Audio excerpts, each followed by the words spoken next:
welcome to the Compass PD podcast, where we dive into evidence-based practices and research-driven strategies that empower educators and leaders to make a lasting impact. I'm Dr. Carrie Hepburn and your host, but really not. So I'm just going to throw that out there. I am joined by my good friends and colleagues, Dr. Natalie Fallert, Dr. Stephanie Brenner, and Dr. Sherri Lorton. And really, you'll probably hear us jump in at different parts of the podcast because what we're talking about today is something that is near and dear to our hearts. It's learning.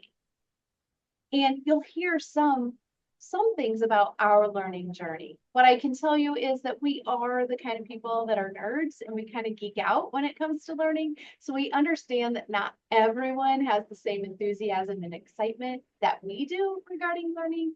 But what we hope by the end of this podcast is that you are inspired to learn and that you don't feel overwhelmed. We want you to be excited about your learning journey. Good morning. Happy January 2nd, 2025. How are you all today?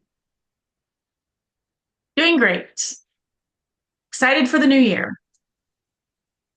I'm trying to wake up, honestly. Doing good, ready for the new year, ready for new beginnings and continuations of things that I've already been doing as well. Well, today we're going to talk about the importance of learning. You will hear from us some information about how learning became our passion, professional learning specifically, how we have some books that really impacted us and our learning journey, some challenges that we face as learners and some ways that we've overcome those challenges. And then we want to share with you our commitments to what we want to learn in 2025. Let's get kicked off by just talking about how did professional learning become one of our passions? Natalie, you want to tell us all about yours? Sure. So I was thinking about this, and this actually, if I just think about learning in general, and I will go back all the way to when I was a little girl, and I was a blonde, and I was fairly naive. I'm still naive. My husband tells me all the time that I don't have great street smarts, but I'm very book smart. So growing up, I I think that it was a little bit more of an insecurity for me because people would kind of call me a dumb blonde or say those blonde jokes. And I would, in a sense, overcompensate by studying and learning more so that I was the smartest person in the room or tried to be. And I think that that started that whole just like love of learning that I I wasn't really good with street smarts. I am very naive and I still am, but I knew that that was something I could control. Like I could learn and read and gain knowledge. So from a fairly young age, I just started digging into academics and books and those types of things. But then I also learned that like I didn't like not knowing something. And I also didn't like when somebody would say that I was wrong or something. So I wanted to dig in and learn. I will say that my professional learning probably shifted after I had kids and my kids went to school. And once they became kindergartners and I started learning that like I want every kid who goes into school should have the best teacher every year, regardless. And the only way that we're going to get better is if we learn it more as educators. And so I think that that was another shift for me was professionally, I dug in after they went to kindergarten and I wanted to learn more so that I could be a better educator for other people's children. That's kind of my journey.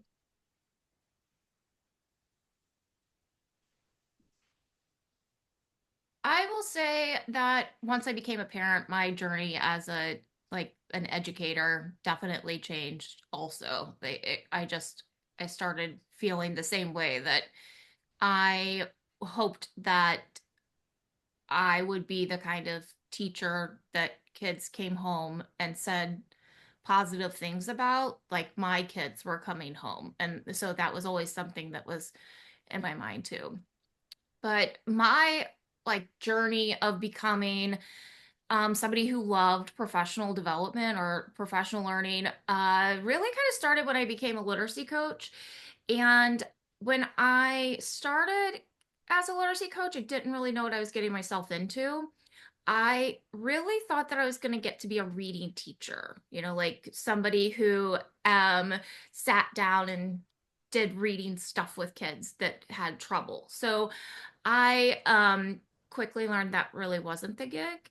I wasn't the person in charge of doing professional learning with teachers. And that was a huge learning curve for me to go from teaching kids to teaching adults. And once I was in that learning curve of, oh, how does this work? How do I reach adults?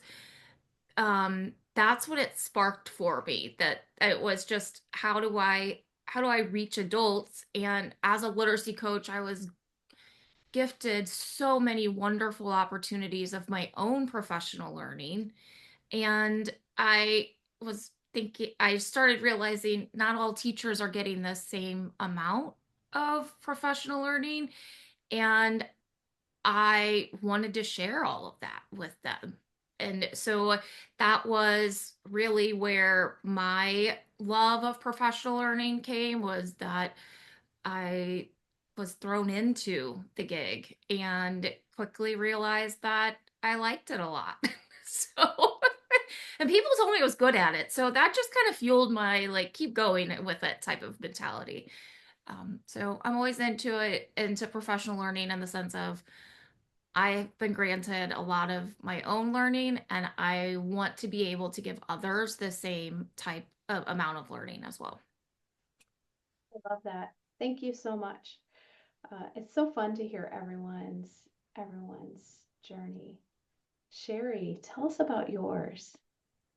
Yeah, so I mean, I've always enjoyed sharing my love of learning with others, whether it was from the time I was a young child playing school with, my brothers and sisters, up through, high school and college and helping others, and with whether it's with tutoring or just helping out friends.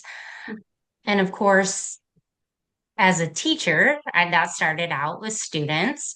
I was fortunate pretty early in my career that one of my administrators saw my potential as a leader and asked me to go to a conference, not just for my own learning, but to also bring that information back to my colleagues.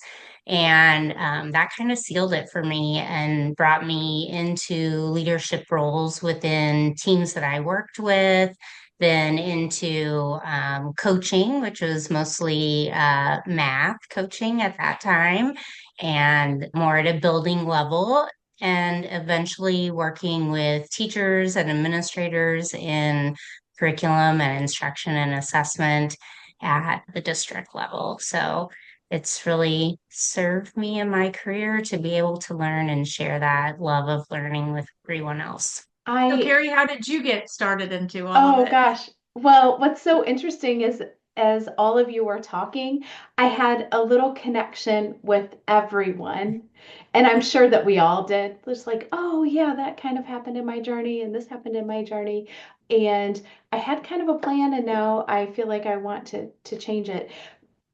When Natalie was talking about being trying to prove herself. One of my teachers in high school, my algebra teacher, which is probably why I say I'm not a math person, let me know that he had done all he could for me and there was no hope. I was not going to be able to do math, period. And that really stuck with me. And coming from my family where my mom didn't have a high school diploma, it was something that kind of really resonated with me that maybe I didn't have the ability to learn. And so, long story short, really quickly, I was doing daycare. I was a stay-at-home mom. I had children very young. So some people know that, some don't. And when I was doing daycare, people would say that I did things different than most daycare people. And I didn't realize that. I always had a list. And it was that I was actually teaching them and providing experiences that helped kids learn and grow. And so my husband said, "Why don't you become a teacher?" And I was like, I had never thought about that. Well, then once I went to school, figured out what I wanted to be, my desire and my heart for learning just grew exponentially. And I found out that I could learn. I have to work about 10 times harder than everyone else, I feel like sometimes, but I can learn and I have the ability to learn and learn at really high levels. So, being from a parent that didn't have a high school diploma and education, that's something that many of us know. It takes generations to overcome those kinds of things. I was really driven that if I was going to go into education and be a teacher, I wanted to be the kind of teacher and educator that I wanted for my children and that would break these cycles. So that was really my drive professionally, is that all kids deserve somebody who's learning at those high levels. So when I got to learning and in schools, I don't know about you guys, but I love the conversations. I love the way we feel empowered. I love being inspired. And it almost became like a junkie, like an addiction junkie. When we talk about being nerds and we love this, that's what it is that really drives me. But more than anything, I love the impact that I see when I learn. So whether it's the impact on my life because I'm applying it, or what I'm teaching other people and they're applying it with students, I love seeing the impact of that learning. So that's my learning journey. Carrie, Wow. you said something that made me want to kind of just throw this out here Yeah. because I think it's important. Like your mom did not have a high school diploma, and I am a first generation college student. Like neither of my Mm. parents ever went to college, and now I have my doctorate. And so I Yes. love that idea of like breaking those cycles that my parents didn't even register me for college. Like I did it 100% on my own, filled Hmm. out my FAFSA forms because I just wanted to go and learn more. And they were proud of me, they were happy, all those things, but Hmm. that was it. And I don't think I'm the only one in this boat in, in this conversation. Yeah, agreed. My parents did not go to college. However, my mom especially recognized the importance of that, and that was never really a question for me. It was Hmm. always there was never a will I go to college, but where will I go to college? Because my mother did recognize the importance of that she did not go. And then, she as women often did in the 60s. She got married right after high school, and then had to live as a single mom. Hmm. She was divorced at a fairly young age, and then she didn't have any education to fall back on. So, Hmm. recognizing that as being a very important thing and being able to use that to live your life and be able to support yourself and any family, of course. I love that. Yeah, my mom was kind of the same, was the same. My parents didn't, they had high school diplomas. My mom had a little bit of extra school. She was a CNA, so she had that path of, I think it's like an associate's degree type of thing that you Mhm. get in order to get that certification.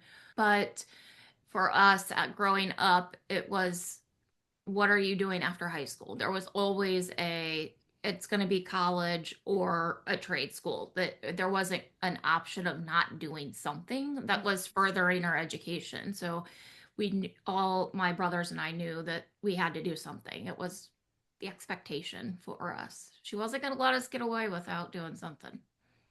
I And my love dad just did what my mom said. So it. he was Well, I doing it. I do think it's so interesting that all of us have that history, that was part of our drive and part of our journey to become learners and to inspire other people to learn. I think when my parents got divorced and she didn't have a way to support herself, that's when she went back to school. And one of the things that she told me all of the time is make sure you have an education and a way to support yourself so that you don't end up like this. And so that's something that was always in my head. Like, you have to be able to support yourself and be able to provide. That's not something that we hear a lot of people talking about anymore, but it definitely back in the day, that was something that we would hear more often from But our I parents. love that you say that because my mom never said this to me, but my parents are divorced also. And I remember watching my mom, they got divorced when I was like in eighth grade. And I had an older sister who didn't go to college, but I remember watching my mom. Like there were times that our phone would get shut off, our Yes. electric would get shut off because my Yeah. mom couldn't pay the bill. And she was too proud to like necessarily take money from my dad in the Mhm. divorce. But like I remember saying to myself, I will never be dependent on anyone else. Like I want to be able to support myself. And the only way I know I can do that is through my mind. Like Yes. because it's the one thing that I can feed my brain and learning, and no one can take that from me. And I knew that that was my only way out. And that was another thing that kind of pushed me was watching my mom struggle and being like, I am not going to be dependent on a man or anyone to provide. Yes. Agreed. Agreed. I know I'm sitting here thinking we could really talk about this for a long time. Or it's a therapy session. It is therapy. So for those of you listening, Our childhood traumas. yes, we all have them, right? But we'll move on so that we don't have to go through all of it with you. What are some of the best professional books you have read over the course of your learning journey? Let's start this time with Sherri. Sherri, can you talk to us about some of your best professional learning? Yeah, sure. So understanding by design is like I feel like has been for years my Bible for education, probably Mhm. because I did so much work in the curriculum and instruction field.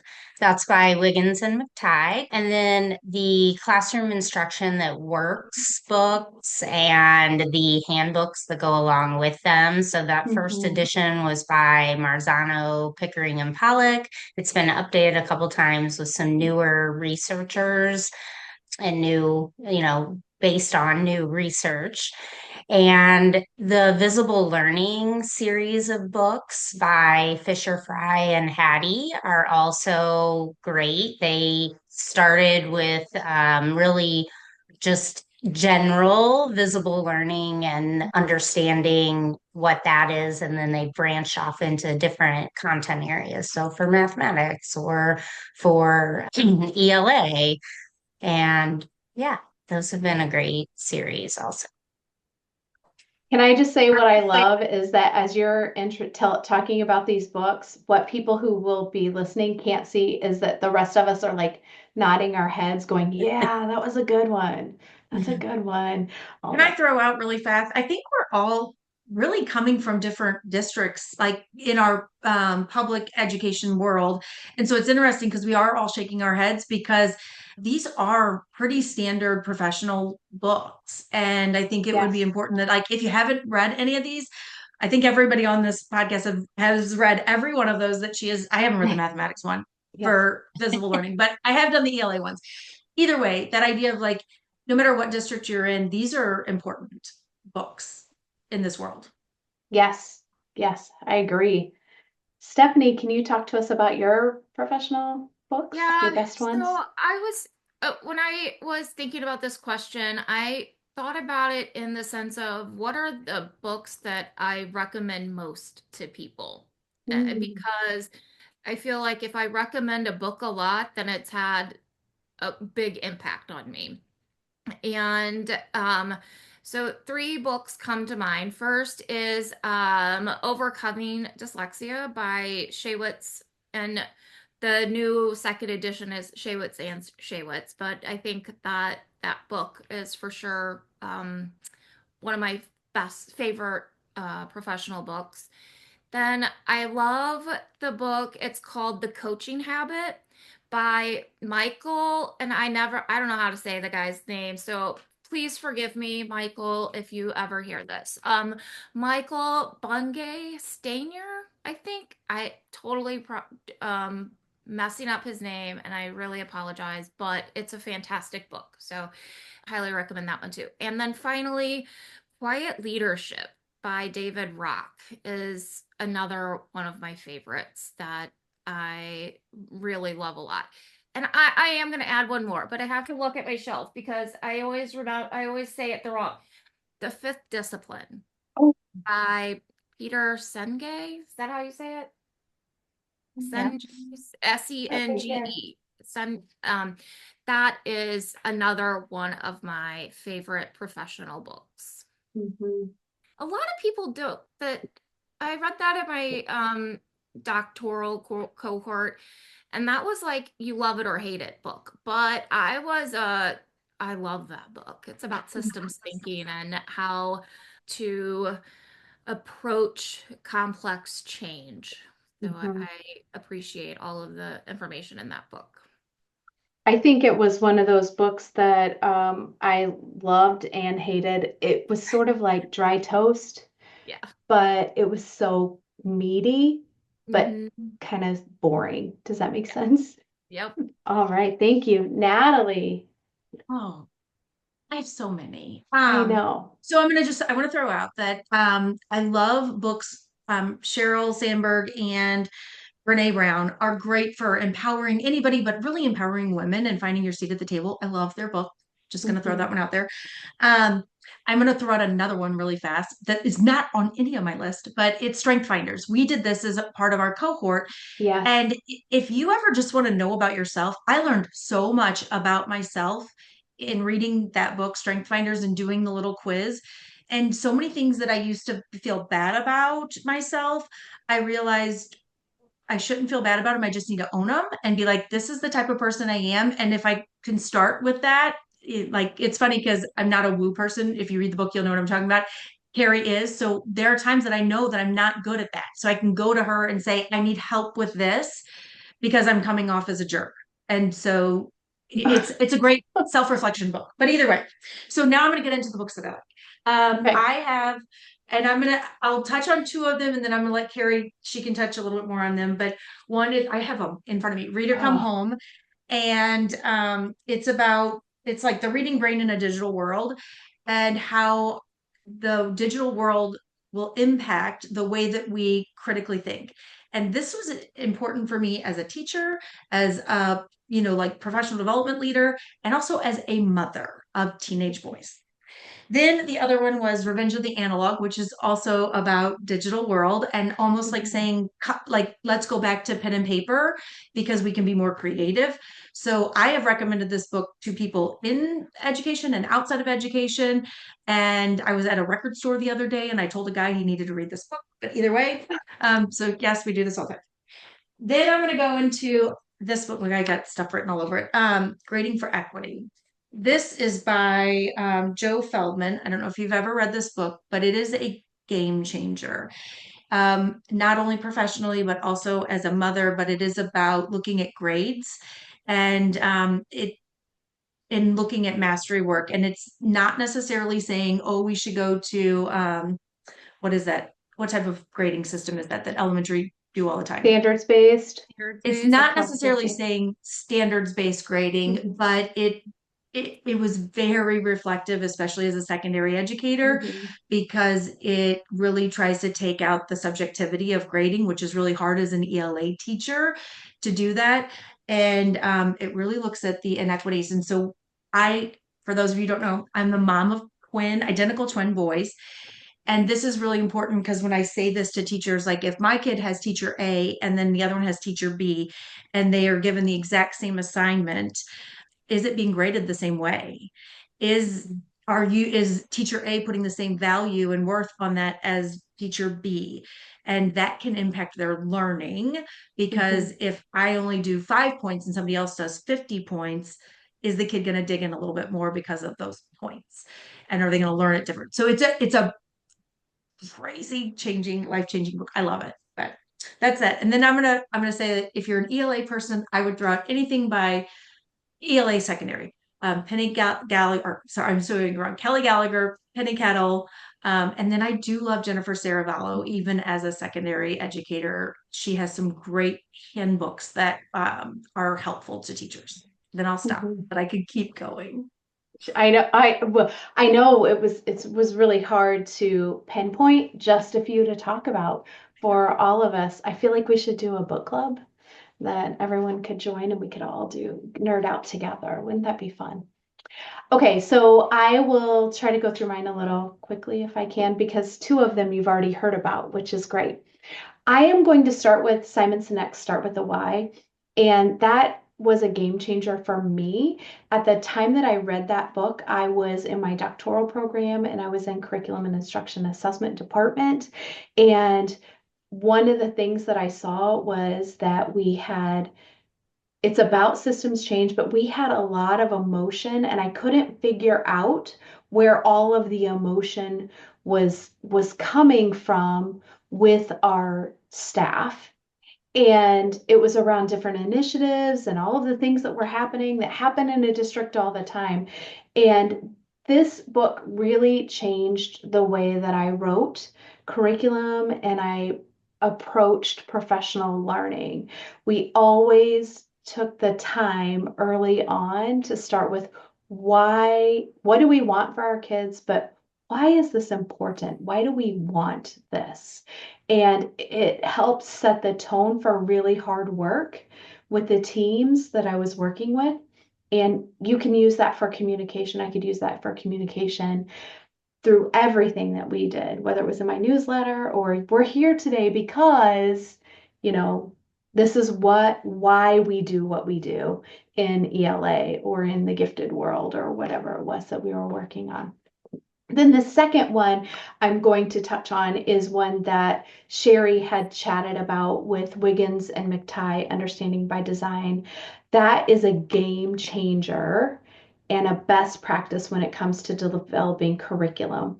It teaches us about developing high quality curricula and how to think about keeping the end in mind and then designing your instruction, your assessments with that end in mind and progressing from beginning of the year until the end. I've read every single book that Wiggins and McTighe have written to date.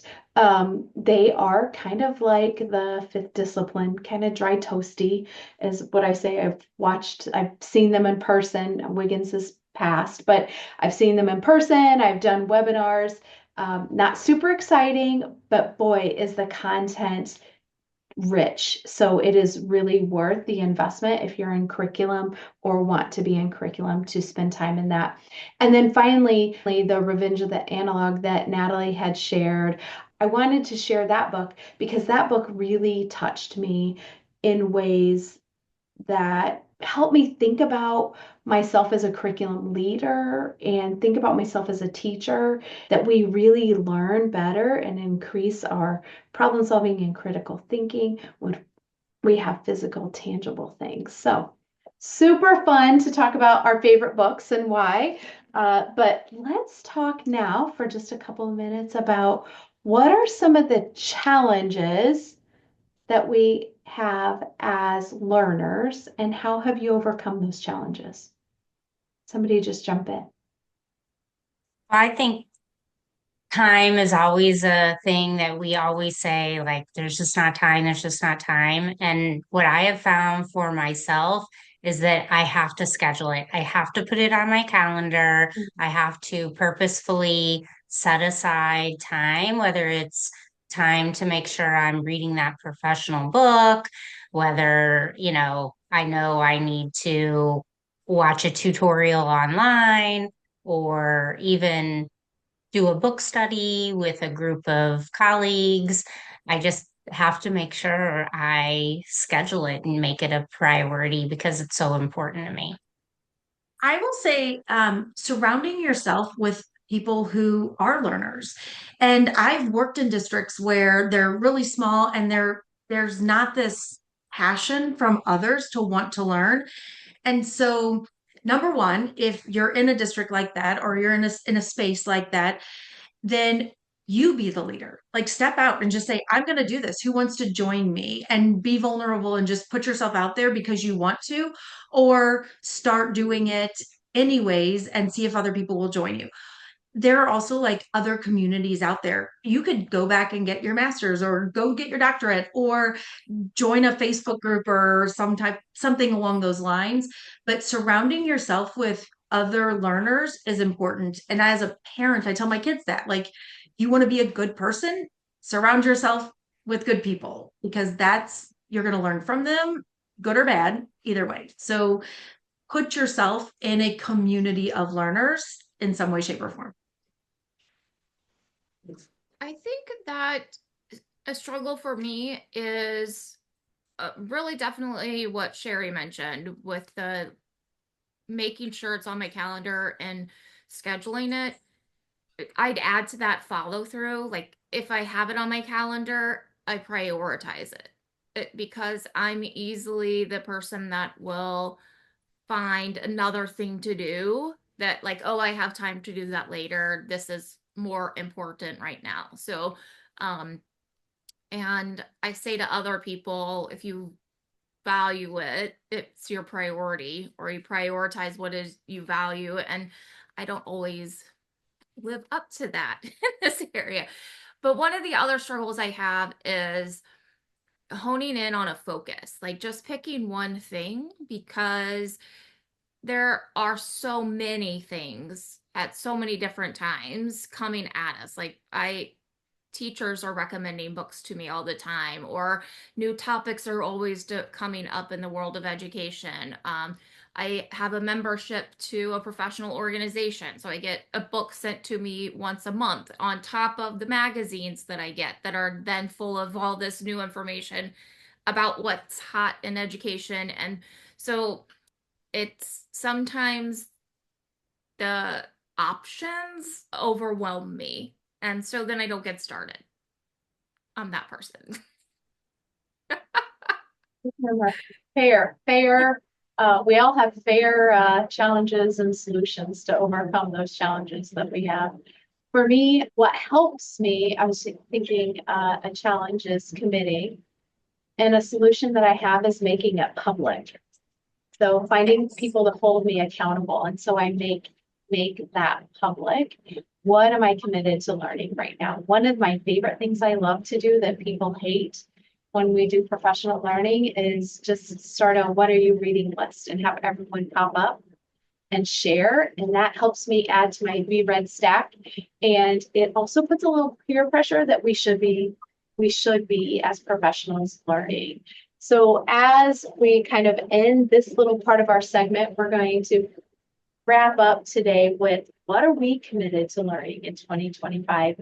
And each of us is going to make that public so that you, our audience, can help hold us accountable to that. Natalie. So last year, we started writing some units and books in the ELA secondary world, and we haven't finished those yet. And part of what's holding me back is that I don't know what I want it to physically look like the publishing end of it. And I know that that sounds crazy, but I have a lot of content, but I don't know how to put it in a pretty package. And so that is one of the things I want to learn more about is how to get it published in a reader friendly, visually layout thing. I don't know. So if you're listening to this and you're a design person or you have any suggestions, I would love for any advice. That's mine. Text her, find her on social media, send an email, all the things. She's ready. We can go to lunch. Sherri. Yeah, so something I feel like I don't have a lot of knowledge in yet that I am going to seek out is AI. So whether it's how to use it within my own world to help myself, how we can use it in education, whether it's for teachers and also for students, how do we help them navigate this new resource that is available to them, but also use it in the best and, as always, when it comes to technology, the most responsible way. So, learning about that. And then, on my less professional side, more personal side, I have been working on becoming a certified yoga teacher. My goal is to get that wrapped up this year. Also, to tap in a little bit to my creativity and my creative side, something that I've never felt confident about as far as that realm of creativity. I've always been kind of a mathy person that feels like logic and analytics is kind of my thing, but from what I understand, apparently everyone can be creative and artsy. So I'm going to try to tap into that a little bit more this year. So great. Said, Stephanie. from what I understand, everyone can be creative. It's kind of like how whenever you guys say, like, I know Sherri doesn't want us to say I'm not a math person, but I don't feel like a math person. I'm like that with creativity. Oh, that cracks me up, Sherri. So me, I am I I'm kind of like I'm gonna start with my personal stuff because it really does piggyback off of something Sherri said. So two things. One is my sisters-in-laws are on this sourdough bread making kick, and I now have a starter in my refrigerator, and I feel like peer pressure to make this happen. So I have to learn how to make sourdough because I do not want this starter to die. Okay, Stephanie, I need to say this. I don't know why, but I thought about this when it came to learning and like how we're talking about learning. And one of my things about learning is that like you you can give it away, but you still have it. And I was thinking about that friendship bread, like how you Oh get yeah. this thing and you like need it and you make it better, and then you give up, like you share it with someone else, and then they grow it, and then but you don't get rid of it. You still, and so it's so weird that you say that because I was thinking about how learning and then sharing your learning is like that stupid bread that now you're going to make. Either way, sorry. Well, I don't know if it's friendship bread, but I got But it's called sourdough something bread. like that. Yeah. Sourdough starter. And apparently I've got to name this starter. I don't know. So I have a lot to learn about making sourdough bread.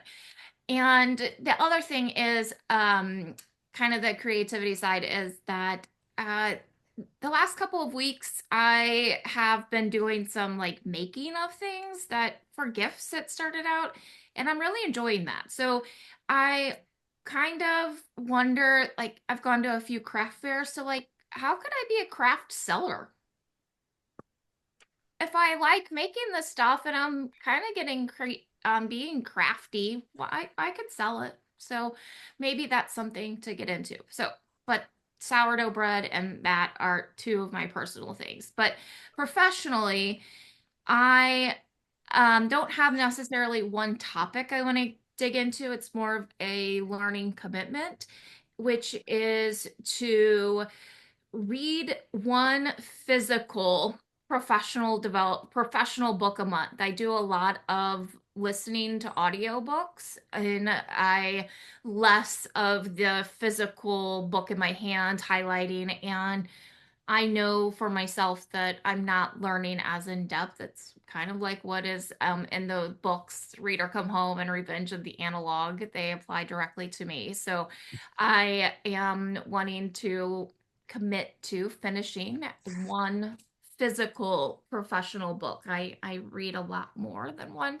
professional book a month, but not I do it in audiobook instead. So this will be this will be a commitment.